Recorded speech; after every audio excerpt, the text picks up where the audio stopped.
자, 우선 카톡방에서 취합한 질문을 먼저 좀 살펴볼게요. 종목이 더 갈지 말지 추세의 힘으로 보는 것 같은데 어떻게 보나요? 숏자리 보는 법이 궁금합니다. 추세의 시작점이랑 추세선 보는 법이 궁금합니다. 뇌동매매 참는 법이 궁금합니다. 추세 전환 신호가 궁금합니다. 갈 것 같은 종목들의 캔들 보는 법이 궁금합니다. 이거요. 이 정도가 취합한 질문들이고요. 다음으로 넘어가 보도록 하겠습니다. 질문들을 좀 결대로 모아봤어요. 종목이 더 갈지 말지, 추세 전환의 신호, 숏자리 번호, 이 세 개는요. 매물대의 경중이랑 매물대 사이의 거리랑 양봉의 형태는 그 거래량을 판단하는 거고요. 뇌동매매를 자꾸 하는 이유는 뭐냐면요. 경험 부족 플러스 트레이딩 공부 부족. 이것도 나중에 밑에 얘기랑 좀 일맥상통하거든요. 그러니까 내가 지금 무슨 일이 일어나는지 판단이 안 되니까 이게 올라가다가 잠깐 눌림이 발생하는 건지 아니면은 추세 전환이 일어난 건지 아니면은 여기서 매도세가 많이 떨어지는지 적게 떨어지는지 한 그림에서 봤을 때 여기가 중요 매물대인지 아닌지 내가 무슨 일이 일어나는지 판단이 안 되니까 내동을 하게 되는 거야. 그러니까 만약에 내가 엄청나게 오르는 걸 보더라도 이거 보니까 추세가 굉장히 강해, 힘이 굉장히 강해서 내가 앞으로 쭉 갈 것 같아, 이래가지고 손절 잡고 사는 거, 그거는 내동이 아니죠. 근데 뭔가 이 종목 가고 저 종목 가지고 요 종목 가고 다 가는데 내 거만 안 가네, 무서워서 옆 종목 탑승, 이거는 내동이죠. 그러니까 내동인지 아닌지 구별하는 게 90%는 내가 여기에 대한 지식이 있냐 없냐, 내가 대응을 할 수 있어 그러면은 들어가도 내동 아니에요. 내가 무슨 일이 일어나는지 판단이 안 되니까 그걸 내동이라고 하는 거예요. 수영을 잘해가지고 수영장에 뛰어드는 거는 괜찮아요. 근데 내가 맥주병인데 수영장에 뛰어들면 어떻게 돼요? 그건 자살행위죠.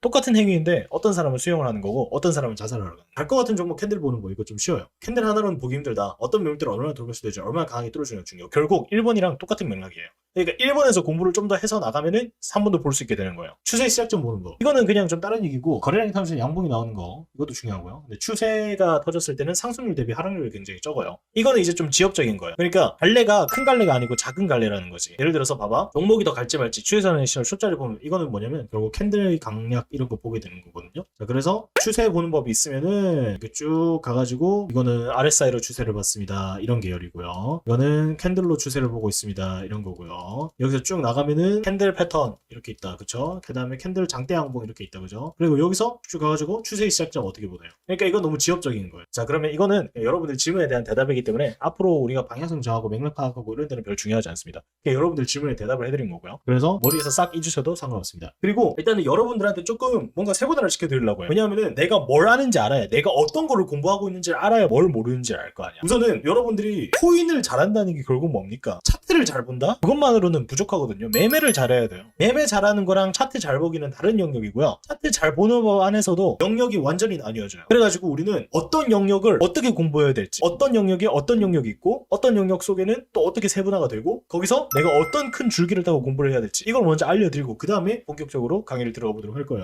자, 그 다음에 보면은 결국 이제 내가 지금 질문이 제대로 안 나오고 내가 뭘 모르는지 모르는 거 뭐냐면 공부의 방향성을 모르기 때문에, 혹은 공부의 방향성 자체가 없기 때문에. 질문은 다 달라요, 보시면은. 근데 이거 모두 결이 비슷해요. 모두 추세의 강약에 달린 문제예요. 근데 추세라는 말이 굉장히 두루뭉실하죠. 그러니까 내가 여러분들한테 추세가 뭘까요? 라고 이렇게 물어보면 코인이 계속 가는 거, 한쪽 방향으로 계속 가는 거, 이렇게 하고 두루뭉실하고 얘기를 제대로 못할 거예요. 근데 추세는요, 그냥 쉽게 말할게요. 추세의 강약은 간단하게 말해서 그냥 힘이에요. 그냥 힘이에요. 힘을 보는 거라고 생각하고 직관적으로 판단을 해야 돼요. 그러니까 무슨 어렵게 생각했을 때, 내가 봤을 때 FOMC가 언제 예약이 되어 있고 그 다음에 뭐 새벽에 FOMC 의사록이 나오고 이렇게 해가지고 내가 이거 모든 증거를 합쳐봤을 때 오른다 내린다, 그게 아니고요. 그냥 간단하게 말해서 힘을 보는 거예요. 힘을. 어차피 추세 터지면 그런 거 하등 상관없어요. 그냥 힘을 보는 거라고 생각하고 직관적으로 찾아야 돼요. 그러면 잘못된 방법 뭐겠어요? 시아코인 차트를 볼 때 하모닉이 어떻고 피보나치가 어떻고 엘리엇 파동이 어떻게 나왔고, 이거 힘을 볼 수 있어요 이걸로? 아니에요. 이거는 완전히 다른 계열이야. 그냥 결이 달라. 이거는 추세를 보는 게 아니에요. 근데 우리가 봐야 되는 건 뭐다? 추세의 강약을 봐야 된다. 추세의 강약. 이게 결국 그냥 모든 거의 기본이에요. 기본. RSI 이런 거 보기 전에 내가 봤을 때 일단은 우리가 더하기 빼기도 지금 못하는 상태인 사람들이 너무 많아. 차트 공부하면서 추세 보는 방법이 완전 기본 중의 기본이거든요. 그러니까 모든 거이 그냥 시작이지 끝이야, 내가 생각하기에. 근데 사람들이 이거 안 하고 바로 RSI, MACD, 매매법 이런 거 찾으러 가는데 이거는 하는 말도 안 되는 거고요. 일단은 먼저 추세 보는 법, 그 다음에 뭐다? 매매를 하는 법. 이게 매매하는 법이랑 차트 잘 보는 거랑 완전히 다른 영역이에요. 근데 매매하는 법은 제가 가르쳐주면 쉬울 거예요. 추세 보는 법도 제가 가르쳐줘도 쉬울 건데, 문제는 추세 보는 법은 내가 가르쳐주는 걸로 끝나면 안 돼요. 내가 탁구 진짜 잘 치는 사람한테 탁구를 어떻게 쳐야 되는지 말로 12시간 설명드린다고 안 늘어요. 내가 직접 쳐봐야 돼. 내가 수영 선수 박태환한테 수영을 어떻게 해야 잘하는지 12시간 동안 강의 들어도 절대로 안 늘어요, 내가 안 하면.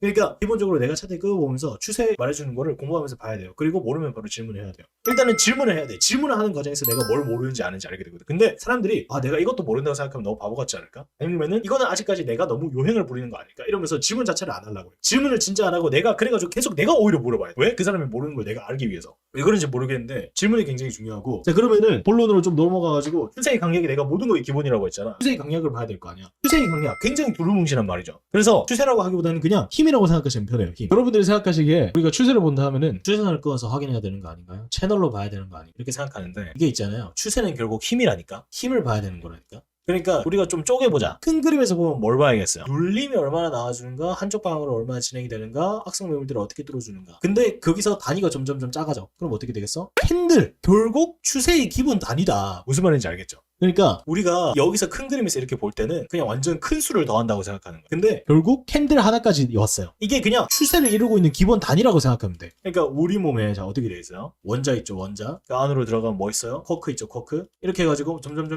모든 걸 이루고 있는 거 뭐야? 얘지. 기본 단위잖아, 그냥. 원자가 우리 모두를 이루고 있잖아요, 그렇죠? 얘들이 그냥 원자라고 생각하면 돼. 이게 그냥 몸이고. 그래가지고 이제부터 추세라고 얘기를 안 할게요. 그냥 힘이라고 얘기할게요. 힘. 내가 장대 양봉 봐라. 장대 음봉 봐라. 왜? 이렇게 십자 캔들이 이렇게 나왔어. 똑같이 10%가 올랐어. 근데 어떤 친구는 10일을 걸쳐가지고 10%가 올랐습니다. 어떤 친구는요, 요렇게 해가지고 거래량도 이렇게 나오고 이틀 만에 10%가 올랐습니다. 누가 더 셀까요? 그냥 직관적으로 생각을 하세요. 누가 더 셀까? 2번이 더 세겠죠. 그러면 2번이 추세가 더 강한 거다. 오케이? 자, 그러면은 추세를 보려면 어떻게 해야 된다? 캔들 볼 줄 알아야 되고요. 그 다음에 지지저항 볼 줄 알아야 되고요. 그 다음에 거래량 볼 줄 알아야 됩니다. 아시겠습니까? 이거를 왜 볼 줄 알아야 되냐를 제가 설명을 드릴게요. 우선은 우리가 하나의 명제를 좀 정립을 하고 갈까요? 지지는 뭡니까? 지지는 여기서 가격이 반등이 나오라고 있는 거예요. 저항은 뭐예요? 여기서 가격이 꺾이라고 존재하는 것이다. 그래서 지지와 저항이라고 부르는 거예요. 그럼 이걸 내가 왜 말했냐? 지지와 저항을 볼 때 A 종목이 있고 B 종목이 있어요. 이게 또 저항 자리 때 A 종목에서는 요렇게 나왔어요. B 종목에서는 이렇게 나왔어요. 누가 더 추세가 셀까요? B 종목이 A 종목보다 힘이 훨씬 더 세죠. 그리고 여기서는 지금 상승 중이니까 힘은 곧 매수세겠죠. 자, 그러면은 B 종목이랑 C 종목이 있어요. 근데 C 종목은 이렇게 갔어요. 그러면은 B 종목, C 종목 중에 힘이 뭐가 더 셀까요? C가 더 세겠죠. 그런데 B 종목이 있어요. 이렇게 생겼어요. 누가 더 힘이 셀까요? A 종목이 더 세겠죠. 그래서 지지 저항을 잘 봐야 된다. 지지 저항을 잘 안 보면 어떤 일이 일어난다? C가 아무 의미도 없는 매물대인데 뚫어졌다고 추세가 강해요? 아니에요. D가 아무런 의미도 없는 매물대인데 여기서 저항이 나왔다고 매도세가 강한 거예요? 아니죠. 이게 무슨 말이냐면은 이것도 결국 내가 저항대를 잘 찾아야 의미가 있는 거야. 내가 아무것도 아닌 저항대 찾아놓고 여기 뚫었다고 좋아할 때가 아니에요. 일단은 이거는 내가 여러분들한테 직관적으로 힘이라는 것이 어떤 거에 대한 설명을 좀 하기 위해서 이렇게 예시를 든 거예요. 그러면 우리가 돌아가서 한번 볼게요. 매물대 구하는 법도 좀 이따 캔들이랑 같이 해서 알려줄 거예요. 여기가 이제 매물대예요. 요런 식으로 매물대에서 콩콩 하고 저항이 2번 나왔어요. 그러면은 무거운 매물대인 거예요. 근데 여기를 뚫어줬어요. 뚫어줬는데 어떻게 뚫어줬어요? 장대 양봉으로 뚫어줬어요. 그러면은 힘이 강한 거예요, 약한 거예요? 힘이 강한 거예요. 그리고 힘이 이렇게까지 쭉 유지가 되고 있어요. 눌림이 거의 없어요. 내리는 힘이 거의 없다는 소리예요. 혹은 오르는 힘이 너무 강하거나. 추세가 진행될 때는 어떤 형태인가요? 물어보는 사람들이 있어요. 이게 상승장에서 추세 진행될 때 매도세가 요 정도예요. 상승폭에 비해서. 이거를 우리는 추세라고 해요. 추세. 왜? 반대 방향이 힘이 너무 약해. 한쪽 방향으로 힘이 굉장히 강하게 터질 때. 그러면은 우리가 캔들을 한번 보도록 할까요? 캔들은 왜 보는 거냐면 힘을 보기 위해서인 것도 있어요. 장대 양봉에 거래량 빵 터져준다. 힘이 엄청나게 강한 거예요, 그냥. 근데 동시에 매물대를 보기 위한 것도 있어요. 그 매물대에 대한 거는 제가 지금부터 진짜 쉽게 설명드릴 건데 제가 제일 좋아하는 방식이거든요. 장대 양봉이고요. 장대 음봉이에요. 장대 양봉 같은 경우는 급등의 시작점, 장대 음봉 같은 경우는 급락의 시작점. 굉장히 중요한 매물대고요. 둘 다 공통적으로 중간 라인이 중요 매물대입니다. 그리고 일봉 이상에서 이것들을 확인하는 게 굉장히 중요한데요. 보시면 장대 양봉이죠. 장대 양봉이죠. 여러분들이 봤을 때 이거 중요해 보이나요? 근데 내가 봤을 때 그닥 중요하지 않아. 왜? 특징적이지 못해. 양옆에 이런 애들이 포진이 돼 있어요. 특징적이지가 못해요. 특징적인 양봉이 중요합니다. 이거 어때요? 굉장히 특징적이죠. 뭐냐? 주변에 음봉이랑 나와봤자 이 정도고 나와봤자 이 정도인데 양봉이 얘 혼자 이만큼 올랐어요. 갑자기 빡! 굉장히 특징적이죠. 그럼 어떻게 볼까? 중간 라인을 볼까요? 중간 라인에서 저항이 나왔어요? 네, 중간 라인에서 저항이 나왔어요. 왜? 특징적인 장대 양봉의 중간 라인은 중요하니까. 얘도 특징적인 장대 양봉이에요. 그었는데 안 닿았죠? 그럼 아쉬운 거고요. 시작점이에요. 중요한 라인이에요. 굉장히 특징적인 장대 음봉이에요. 근처에서 이만큼 흐르는 얘밖에 없어요. 중간 라인에 띠 끄면은 매물대가 나와요. 여기서 주봉에서 저항을 받았어요. 주봉에서 저항 받았으니까 1번 가면은 하락폭이 꽤 크겠죠? 얼마 정도 나왔냐? 대충 한 11% 나왔어요. 비트코인에서 11%면 많이 나온 거예요. 그리고 월봉에서다가 한번 볼게요. 월봉에서 장대 양봉 굉장히 특징적이죠. 그래서 중간 라인 딱 집었어요. 여긴 장대 양봉이에요. 중간 라인 딱 집어줄게요. 여기도 장대 양봉인데 굉장히 특징적이고요. 여기도 중간 라인 집어줄 수 있겠는데 뭐 여기는 아직까지 닫지 않았으니까 일단 뭐 집긴 해볼게요. 여기는 주봉 시작점이죠. 급락 시작점. 급락 시작점이고요. 급락이 중간이고요. 장대 양봉이 중간이고요. 장대 양봉이 중간이에요. 다시 가서 일봉상에서 볼게요. 장대 양봉이 중간 굉장히 중요하죠. 올라왔다가 여기 콕 찍고 급락 나왔어요. 이만큼 나왔어요. 추세가 이만큼 터졌어요. 여기 장대 양봉 급락이 시작점이에요. 어떻게 돼요? 다시 올라오다가도 여기 맞으니까 바로 그냥 아이고 나 죽겠다. 엄청나게 떨어져요. 월봉에서 장대 양봉의 중간 라인이에요. 어떻게 돼요? 올라오다가 저항 받았는데 여기 콩 찍으니까 여기 진짜 세네. 바로 빵 가요. 이런 식으로 보는 거예요. 이해됐어요? 그리고 우리가 중요한 자리가 하나 더 있어요. 바로 변곡점은 진짜 중요한데요. 변곡점이 나왔죠. 변곡점이 나왔죠. 변곡점의 캔들 몸통. 변곡점의 캔들 몸통 중요해요. 여기도 변곡점의 캔들 몸통. 1번으로 내려가서 볼까요? 변곡점의 캔들 몸통에서 저항이 한 번, 두 번, 세 번 나오고 돌파했다가 떨어지고 네 번째에 뚫어줬어요.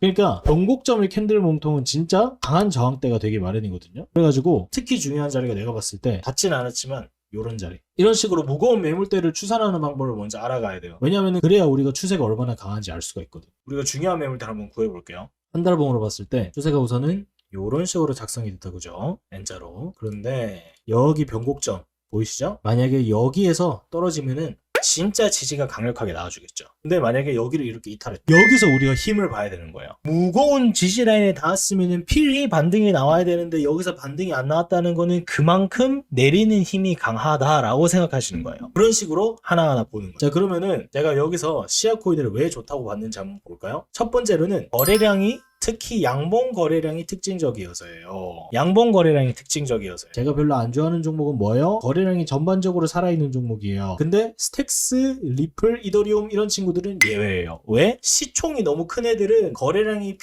필연적으로 특징 이렇게 살아있을 수밖에 없어요. 거래량이 전반적으로 다 이게 또돌또돌 올라와 있는 게 보이죠? 얘네들 이럴 수밖에 없어요. 내 말은 완전 잡고 있는데 거래량이 올라와 있는 애들. 예를 들어서 자, 솔라 같은 친구들 보면은 여기 밑에 거래량이 이렇게 다 살아있는 게 보일 거예요. 장대 양봉 특징적이지가 못하다는 이캐시 거래량이 특징적으로 살아있지 못해요. 거래량이 전반적으로 다 살아있어요. 반면에 제가 시아코인 추천드렸을 때 보면은 장대 양봉 거래량이 살아있는 게 보일 거예요. 거래량이 평시에는 죽어있다가 양봉 터질 때 살아나는 게 보여요. 요런 애들 힘이 세다. 오케이? 두 번째로는 눌림이 작았어요. 많은 사람들이 어떤 종목이 좋다고 생각하냐면 요렇게 가는 종목이 좋다고 생각하는 사람들이 있어요. 왜? 어차피 종목은 올랐다 내리고 하는 거 아니야? 이렇게 생각할 수 있는데 진짜 강한 종목은요 요렇게 갑니다. 왜냐? 첫 번째, 개미가 안 타요. 이렇게 올리면 개미 못 타요. 두 번째, 이 정도로 상승을 뽑아낼 수 있을 정도면 악성 매물이 없다는 반증이에요. 거기다가 매집 충분히 잘 돼 있다는 반증이거든요. 그러니까 요 삼위일체가 되기 때문에 이렇게 갈 수가 있는 거예요. 그러니까 이 움직임 자체가 증거인 셈이거든요. 힘이 굉장히 강한 거예요. 그래서 저는 일단 눌림이 많이 없다 해서 좋다. 세 번째, 음봉의 거래량이 없다. 그냥 주의 캔들이랑 비슷한 수준인 거예요. 근데 우리가 여기서 하나 더 봐야 될 건 뭐냐면요. 제가 시아코인 추천 나간 시점이 여기예요. 여기서 시아코인 추천 나왔어요. 왜 이 자리에서 나갔는가 한번 볼까요? 자, 첫 번째로는요. 우리가 장대 음봉의 중간 라인 봐야 된다고 얘기했죠. 이거 특징적이지 않은 장대 음봉 아닌가요? 거래량이 제법 터졌잖아요. 그리고 장대 음봉 나오면서 하락폭이 컸잖아요.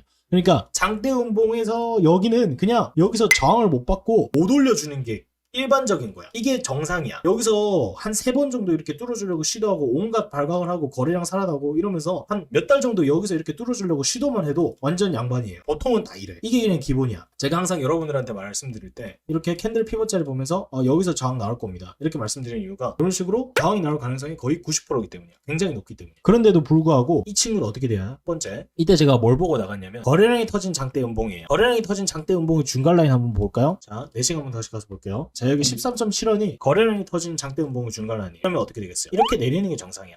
근데 얘는 어떻게 되고 있다? 뭐야 이거? 바로 이겨주고 오르고 있다.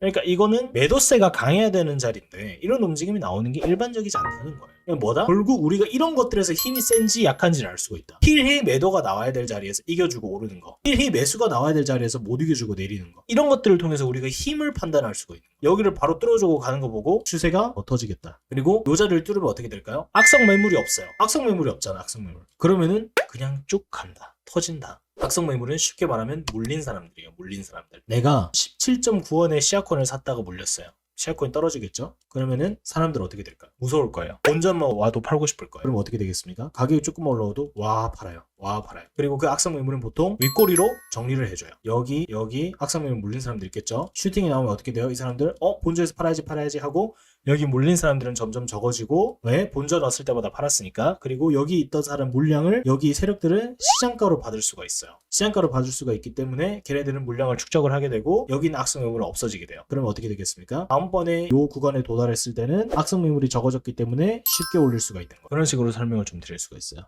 오늘 방송 여기까지 하고 정리하도록 하겠습니다. 방송 시청해주신 분들 감사드리고요. 수고하셨습니다.